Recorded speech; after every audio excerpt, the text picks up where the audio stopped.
जिसमें दावे के साथ कहा जाए कि आप मेरे हैं, मैं आपका हूँ, आप मुझे अपना लें, चाहे आप मुझ पे दया कर दें। अभी तक ऐसा कोई पूजा पद्धति नहीं था, कोई ऐसा हमको नहीं जानकारी है, कोई हमारा ग्रंथ भी नहीं बता रहा है, हमारा कोई इतिहास भी ऐसा नहीं है कि ऐसा कोई पूजा पद्धति में ऐसा बात कहा गया हो कि आप मेरे हैं और मैं आपका हूँ। अभी तक धरती पर अपना बेटा बेटी को ही बोला जाता था, अपना सामान को ही अपना बोला जाता था। पहली बार जो व्यक्ति जो महादेव हम लोग आपको दिखाई नहीं देते, जो आदमी हमको आपको धरती पर भेजे हैं, उनको पहली बार हम लोग कह रहे हैं कि आप मेरे हैं, मैं आपका हूँ, मुझ पे दया कर दीजिए।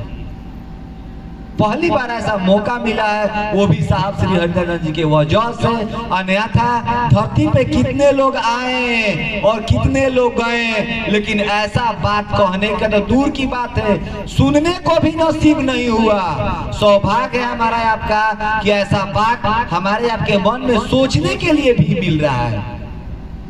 कभी कभी हम सोचते हैं कि कैसा बात साहब हम लोग को दे दिए, भले इस बात का तो महत्व हम लोग को नहीं समझ में आ रहा है, इसको हम लोग रट लिए हैं। हे शिव आप मेरे गुरु हैं, मैं आपका शिष्य हूँ, मुझ पे दया कर दीजिए।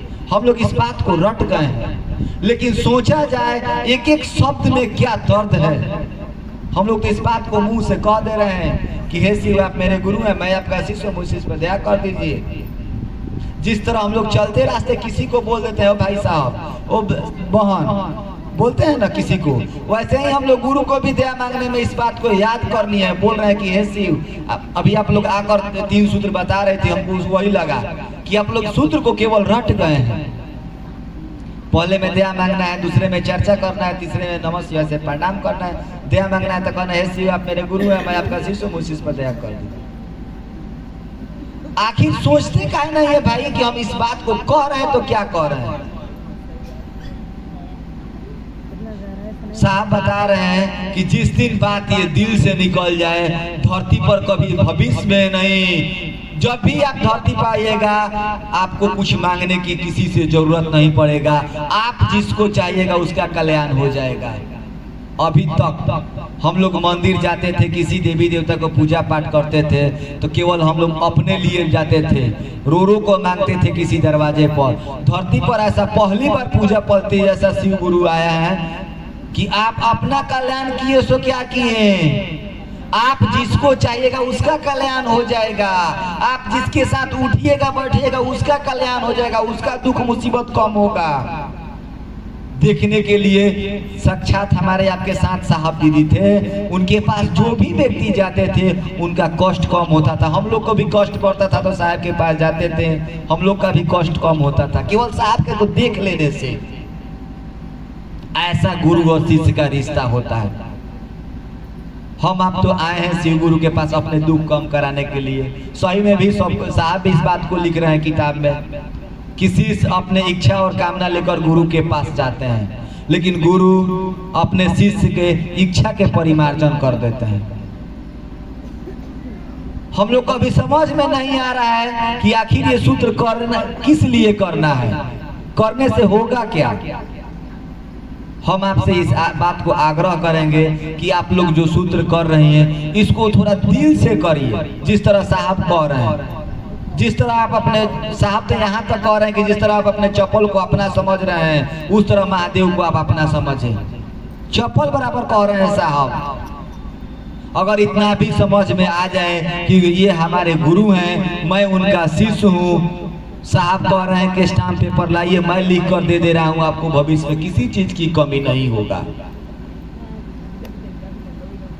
इसलिए दीदी हम आपसे कहेंगे, जो लोग भी आपके रिश्तेदार हैं या पड़ोसी हैं या जो भी आपसे रिलेटेड हैं, उनसे इस बात को आप कहिए कि भाई आपको कोई भी कष्ट मुसीबत है थोड़ा आप महादेव से कह कर देखिए। ऐसे भी हमारे आपके जीवन में कोई भी मुसीबत आता है या कोई भी बाधा आता है, हम देवी देवता या मंदिर में जाकर उनसे कहते हैं, निहोरा करते हैं। ठीक उसी तरह आप अपने घर में रहकर कहीं जाने की जरूरत नहीं है। लोगों को ये समझ में आ गया है कि शिव को गुरु बनाने के बाद हमको चर्चा जाना पड़ेगा, ऐसा कुछ नहीं है। पहले तो जांच को तो देखिए भाई कि सच में गुरु हमारे लिए है कि नहीं है।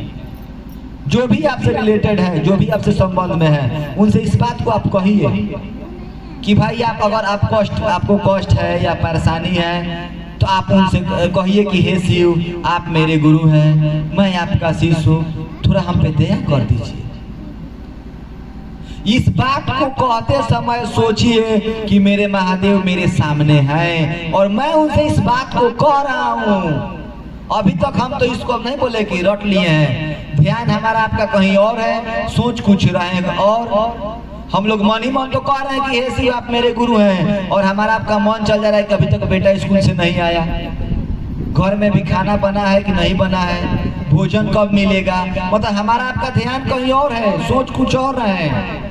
अरे इंसान है, हमारा आपका मन भटकबे करेगा, लेकिन उस मन को सोचिए कि हमारे सामने महादेव हैं। जैसे भी तस्वीर में आपको याद आ रहा है सोचिए कि हमारे महादेव हैं, मैं उन है तो भाई फेंट हुआ तो थोड़ा प्रणाम कर लीजिए, प्रणाम कर और सोचिए कि हम उनसे इस बात को कह रहे हैं और मेरी बात को सुन रहे हैं कि हे शिव आप मेरे गुरु हैं, मैं आपका शिष्य हूँ, मुझ पे थोड़ा दया कर दीजिए कि अब मैं आपके काम आ जाऊँ। अभी तक तो जगत के काम आया ये शरीर, अब दया कर दीजिए कि ये शरीर अब आपके काम आ जाए। इस बातों को लोगों को समझाइए। सचमुच में आप कुछ दिन समझा कर देखिए, आप अपना दुख क्या ठीक करेंगे। आप जिसके साथ उठिएगा बैठिएगा उसका मुसीबत कम होगा। आप अपना दुख कम कराने के लिए किसी मंदिर मस्जिद या किसी महादेव से भी कहने की जरूरत नहीं पड़ेगा। इतना जान लीजिए, इतना इस सूत्र में ताकत है। इस तरह आप दया मांगिए और भी लोगों को इस बात को समझाइए। इसमें ना कोई पैसा लगने वाला है, ना कोई बाध्य है। आप कैसा हैं, खेत में है या घर पे है या कहीं भी है, कहीं भी इस बात को आप समझा सकते हैं। ये तो पहला सूत्र हो गया दया मांगने का। तीसरा सूत्र में माला से प्रणाम करना है, जो अभी गुरु बहन साहब बता रहे थे कि 24 घंटे में एक बार माला से प्रणाम करना है। आखिर माला से प्रणाम किस लिए करना है, इसका क्या काम है, इससे क्या फायदा होगा, क्या हमारे आपको साहब बता रहे हैं, इसे समझिए। साहब बता रहे हैं कि अगर आप 24 घंटा के बीच में एक बार माला से प्रणाम करिएगा अपने गुरु शिव को, सबसे पहली फायदा है इसमें कि हमारा आपका मन का कचरा साफ होगा। हमारा आपका मन में कचरा क्या है, हमारा आपका मन में इतना कचरा हो गया है दूसरे के प्रति ईर्ष्या, द्वेष, जलन, जिसको हम लोग कहते हैं कि भाई का धन बढ़ रहा है, हमारा आपका कलेजा फट रहा है। वो लोग सुख शांति से है, आपस में हम लोग लड़ रहे हैं। ये जो है कि कितना भी पूजा पाठ धरती का अब हम लोग कर रहे हैं, लेकिन और ईर्ष्या द्वेष बढ़ रहा है, घट नहीं रहा है। अगर घटता तो ऐसा कोई आदमी नहीं है जो पूजा पाठ नहीं करता है, लेकिन अगर देखा जाए तो सबका ईर्ष्या, द्वेष, जलन, क्रोध ये सब दिन प्रतिदिन बढ़ते जा रहा है, बढ़ते जा रहा है। वही साहब बोले कि इसको क्षय करने के लिए आप माला से प्रणाम करिएगा तो आपका ईर्ष्या, द्वेष, जलन धीरे धीरे कम होगा। कम होगा तब ना आप परिवार में भी शांत रहिएगा, या देवी देवता भी अच्छा लगेंगे, या महादेव भी अच्छा लगेंगे, यहाँ तक कि आपका अपना परिवार भी अच्छा तभी लगेगा जब आपके मन में ईर्ष्या, द्वेष, जलन कम होगा। नहीं तो देखिए रहे आजकल अपना भाई भाई पसंद नहीं पड़ रहा है, अपनी बहन अपनी पसंद नहीं पड़ रही है, और तब बातें हटा दीजिए। सबसे मजबूत रिश्ता होता है माँ और बेटे का, वो भी पसंद नहीं पड़ रहा है। गलत कह रहे हैं तो कहिए। अगर चाह रहे हैं कि हमारा कष्ट कम हो, इसके लिए भाई माला से प्रणाम करिए। दूसरा इसका फायदा है कि शरीर का कष्ट कम होगा। शरीर का कष्ट आदमी का, हर आदमी का, हम भी हैं, बच्चा सब भी है, सब आदमी का शरीर में कष्ट है, कोई ना कोई कष्ट है। साहब बता रहे हैं कि माला से प्रणाम करिएगा तो शरीर का कष्ट कम होगा। जैसे मान लीजिए हमको अभी यहाँ आए हैं गोरखपुर, क्या पता है कि चल कर आ गए हैं, अब चल जाएंगे कि नहीं चलेंगे तो हमको भी मालूम नहीं है। क्या ब्रह्मा जी हमारे नसीब में लिखे हैं अब वही न जानते हैं। लेकिन साहब कह रहे हैं कि आप माला से प्रणाम करिएगा तो आपका कष्ट कम होगा। अगर कुछ लिखा होगा कि हमारा इधर से जाने का वक्त गोड़ टूट जाएगा, हाथ टूट जाएगा, तो हल्का सा मुंह चाकर रह जाएगा या खरोच आकर रह जाएगा। हम आप जैसे कहते हैं कि हमारा जान बच गया, नहीं तो आज बड़ा हादसा होता है हमारे साथ। वही साहब कह रहे हैं कि आप माला से प्रणाम करिए, आपका कष्ट कम होगा। सचमुच में हम माला से प्रणाम किए हैं, कष्ट में कमी आई है, तब हम आपसे इस बात को कह रहे हैं, आपसे निहोरा कर रहे हैं कि आप 10 दिन माला से प्रणाम कर देख लीजिए। इसका तीसरा फायदा है कि हम आप जब बुढ़ापे के समय आता है, जिसको हम लोग कहते हैं कि बुढ़ापे में हम लोग भोग रहे हैं प्रारब्ध, जो दूसरे पहले जन्म के किए हुए कर्म को बुढ़ापे में भोगते हैं, जो खटिया पर कहकर नाती पोता से मांगते हैं, गिलास पानी के लिए तरसते हैं। साहब बता रहे हैं कि अगर वर्मा जी 6 महीना अगर आपके जीवन में लिखे हैं कष्ट काटने के लिए, अगर आप माला से प्रणाम करिएगा 6 दिन में काट कर आप चल जाइएगा। इसके लिए आपको साहब बता रहे हैं कि अपने गुरु शिव को माला पे एक माला अपने गुरु को प्रणाम करिए। बात समझ में आ रहा है? काहे ला प्रणाम? ये नहीं, गुरु जी के लिए नहीं प्रणाम करना है, ये अपने लिए ही करना है। दया भी मांग रहे हैं तो गुरु के लिए नहीं मांग रहे हैं, अपने दया भी मांग रहे हैं तो आप अपने लिए मांग रहे हैं। क्यों? क्योंकि हमारा आपका तबीयत खराब है, हमारा आपका दिनचर्या खराब है, हमारा आपका पारिवारिक स्थिति खराब है, इसलिए हम आप कह रहे हैं। और रही बात सांसों पे टुकड़े टुकड़े में नमः शिवाय करने का, 24 घंटे में एक बार कभी भी आप माला से कर लें, किसी भी स्थिति में कर सकते हैं। आप क्या खाए हैं, नहाए हैं कि नहीं नहाए हैं, आप मीट में खाए हैं कि मछली खाए हैं कि शुद्ध है कि अशुद्ध है, इससे कोई इसका भेद नहीं है। सांस पे टुकड़ा टुकड़ा करने के लिए साहब बता रहे हैं कि टुकड़े टुकड़े पे भी अपने गुरु को प्रणाम करिए। साहब बता रहे हैं कि टुकड़े टुकड़े पर प्रणाम करिएगा तो महादेव से रिश्ता बनेगा। भाई हम लोग को रिश्ता भी बनाना है महादेव से, दुख भी कम कराना है महादेव से, लौकिक जीवन भी ठीक रखना है, अच्छा कपड़ा पहने, भोजन टाइम से सुरक्षित मिले, परिवार में शांति रहे। हम लोग को तो दोनों चाहिए, महादेव से रिश्ता भी बनना चाहिए और हमारा पारिवारिक स्थिति भी ठीक रहे। दोनों चाहिए तो दोनों करिए। माला से भी 24 घंटा में एक बार कर लिए, उसके बाद कहीं भी रहे, किचन में है, खेत में है, बैठे हुए हैं, कभी भी अपने गुरु को टुकड़े टुकड़े में नमः शिवाय से प्रणाम करिए, उससे रिश्ता बनेगा। माला से करिएगा प्रणाम तो कष्ट कम होगा, लौकिक सुख सुविधाएं मिलेगा, पहले से अच्छा जीवन कटेगा। आए भी हैं उसी के लिए हम लोग, सचमुच में तो आए तो उसी के लिए कि हमारा दिनचर्या बदल जाए, हम थोड़ा सुखी शांति से जिए, हमारा परिवार मतलब हंसी सुकून से जिंदगी काटे। इसलिए हम आपसे कहेंगे कि आप लोग जो भी आपके संपर्क में हैं लोग, उन लोगों से आप निहोरा करिए, जैसे भी हो उनको कहिए कि आप एक माला प्रणाम करिए। जिस दिन से वो लोग माला से प्रणाम शुरू करेंगे, दुख के तो बात हटाइए, उनका चेहरा बदल जाएगा। आप उनका चेहरा 10 दिन पहले का और 10 दिन बाद का देख लीजिए, चेहरा पे हंसी आ जाएगी। बात समझ रहे हैं कि नहीं? दूसरा सूत्र है अपने गुरु की चर्चा करना, जो अभी हम लोग बैठकर कर रहे हैं। चर्चा का मतलब ये नहीं है कि माइक मंच लगेगा तभी चर्चा होगा।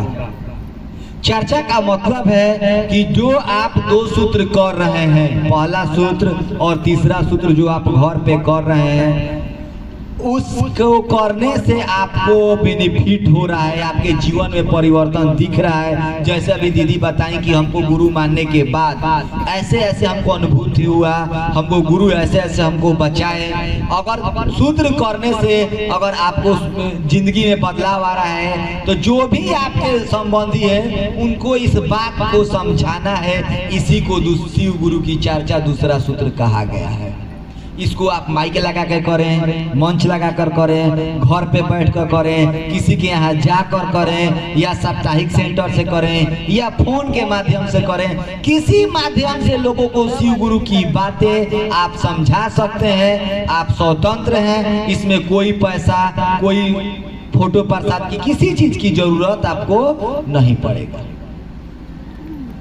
बात समझ में आ रहा है? इसी बात को समझाना शिव गुरु की चर्चा है। हम आपसे इस बात को निहोरा करेंगे कि इस काम को अगर आपको करिए, अच्छा लगे तब लोगों से आप बताइए। हम ही नहीं कर रहे हैं कि आप शुरू से ही बताइए, पहले आप खुद 10 दिन करिए, इनको जांचिए कि सचमुच में ये लोग भाई जो बोल रहे हैं या अर्जुन भैया बोल रहे हैं, अगर इस बात को जो ये बोल रहे हैं आपको जीवन में, पहले इनको 10 दिन करके जांचिए कि जिस तरह ये लोग बता रहे हैं उस तरह हमारे जीवन में हो रहा है कि नहीं हो रहा है। अगर होगा तो आगे किसी को बताइएगा, नहीं होगा तो मत करिएगा। क्या जरूरी है समय बर्बाद करने का? बात समझ? यहाँ कोई LIC एजेंट का पॉलिसी नहीं चल रहा है कि हम आप लोग को समझा देंगे, आप जुड़ जाइएगा तो उससे हम लोग को खूब पैसा मिलेगा या कंपनी हम लोग को एथी देगा, ऐसा कुछ नहीं है। मात्र गुरु का इतना ही आदेश है कि अगर आपका दुख कम हो रहा है इस सूत्र करने से, जो लोग भी आपके संबंध के उन लोगों से इस बात को समझाएं। इसका दूसरा कोई उद्देश्य नहीं है। चलिए इस काम को करिएगा, लोगों से माला से प्रणाम करने का खासकर निहोरा करिए, आप भी करिए, लोगों से भी कराइए। इसी शब्द के साथ आप लोग का अगले मुलाकात तक हमारा प्रणाम है।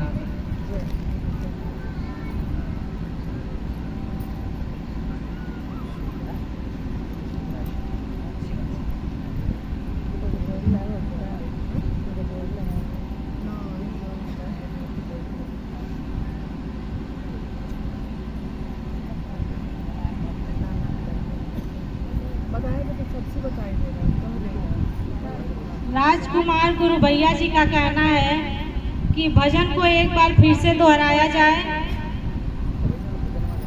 और सावित्री गुरु मधु गुरु बहन मंच पे आ जाएं और आप सभी लोग सहयोग दीजिएगा पीछे से और समझने की कोशिश कीजिएगा कि इस भजन की गहराई तक जाइएगा कि इसमें है क्या। समझेंगे तो बहुत कुछ समझ में आएगा।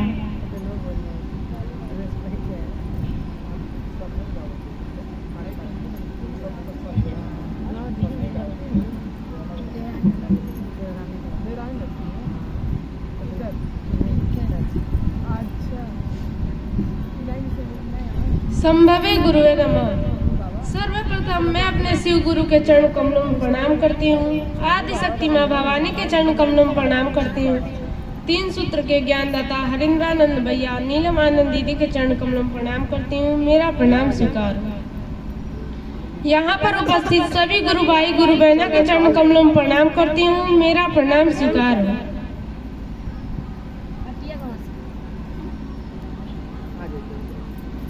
सुरती के डोरिया गगन बीच लागल, लग गईले गुरु से स्नेहा हो। गुरु रंग रसिया मन हरि लिहलन, जन्म जन्म के स्नेहा हो। गुरु रंग मन हरि लिहलन, जन्म जन्म के स्नेहा हो। गुरु रंग रसिया मन हरि लिहलन, जन्म जन्म के स्नेहा हो। भवजल नदिया गम बहे धरवा, सुधी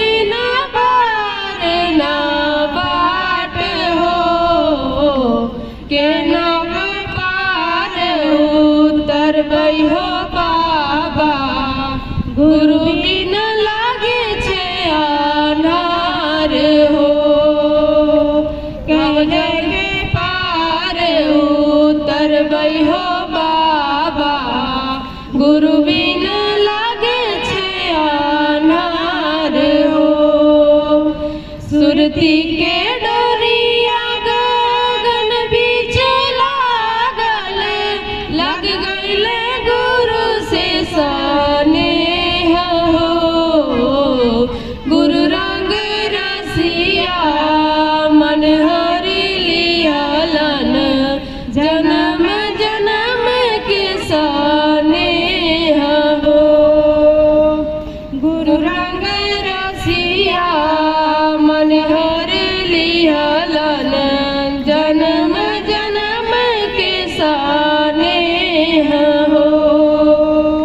सत्य स्वीकृति के नैया हो बाबा, सुरती के लागल पतवार हो, पार उतारी जेबे नहरा बिसारी जेबे, तेज देव कुल परिवार हो, पार उतारी जेबे नैया बिसारी जेबे, तेज देव कुल परिवार हो।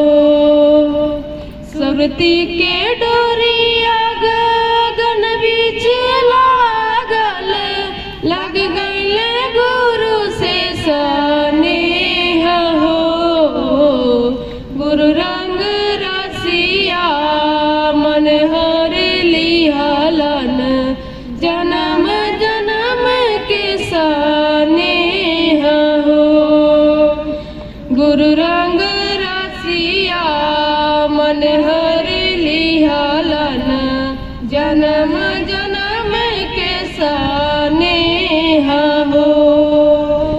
गिर पर्वत पर बैठन हो बाबा, यही से सब दिया पठान हो, अइले सब दिया उतर चलू साजन, जहाँ छे शिव गुरु सत्संग हो, अइले सब दिया उतर चलू साजन, जहाँ छे शिव गुरु सत्संग हो।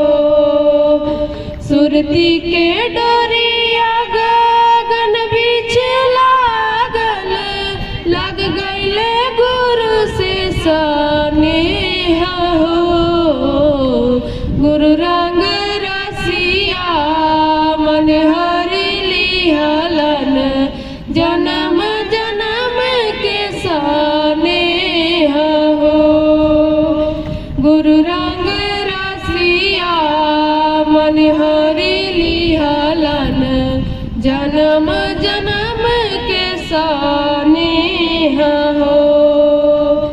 शिव शिष्यारी नरमुख मंगल गावत, शब्द पकड़ी चरण पार हो, अपन अपन गाँठ समारी बांधो, कोई नहीं बच जाऊ उधार हो, अपने अपने गाँठ समारी बांधो, कोई नहीं बच जाऊ उधार हो।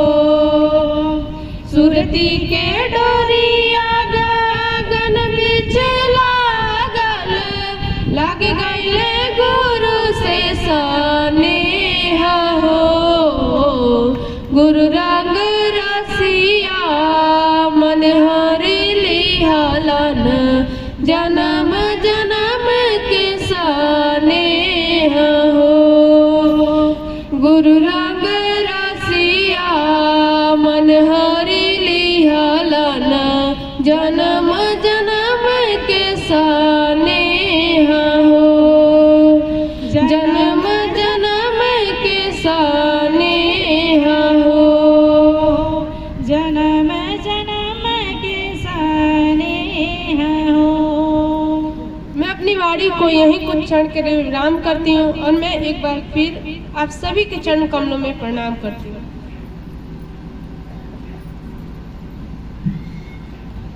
अर्जुन गुरु नहीं, राजकुमार गुरु भैया जी सिवान से गुरु मंच पे आए और गुरु का चर्चा करें और इस भजन के बारे में थोड़ा सा समझाने का प्रयास करें।